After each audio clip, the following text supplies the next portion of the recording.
तमाम दोस्तों से इल्तमास है कि हमारे चैनल को सब्सक्राइब करें और घंटी के बटन को ज़रूर दबाएं। शुक्रिया। आइए हम बढ़ते हैं अगले मौजू की जानिब। आपने अपना घर बार शान शौकत को खैरबाद कह दिया और शम्स तबरेज़ की तलाश करते करते सहराओं की खाक छान मारी। आखिरकार आपकी मुलाकात एक जंगल के रास्ते पे हुई।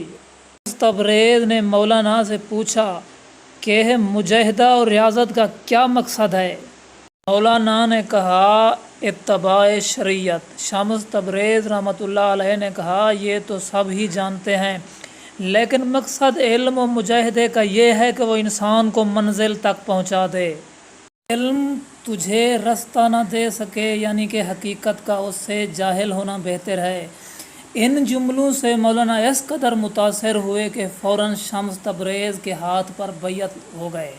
एक रिवायत ये भी है कि मौलाना रूम किसी हौज़ के किनारे कुतुब बीनी में मसरूफ़ थे। वहाँ शाह शम्स तबरेज़ आ गए और मौलाना से दरियाफ़्त किया ये क्या किताबें हैं। मौलाना ने फरमाया आपको इन किताबों से क्या गर्ज़। पर शम्स तबरेज़ ने वो किताबें हौज़ में फेंक दी।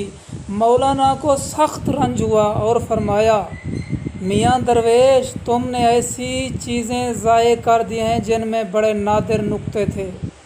फिर उसके बाद दोस्तों से इल्तमास है कि हमारे चैनल को सब्सक्राइब करें और घंटे के बटन को ज़रूर दबाएं। आइए अब हम मौलाना रूम की चंद हिकायतें पढ़ते हैं। मौलाना हैरान हुए तो शम्स तबरेज़ ने कहा नहीं करता, ये हाल की बातें हैं, तुम साहिबे अल्लाह ताला की तरफ से मसाइब तनबीह के लिए आते हैं। ये ऐन रहमत होते हैं ताकि तुझे गफलत से बेदारी हासिल हो गए। अगली वीडियो का इंतजार कीजिए। अब तक इतना ही काफी। अल्लाह बहुत बड़ा है।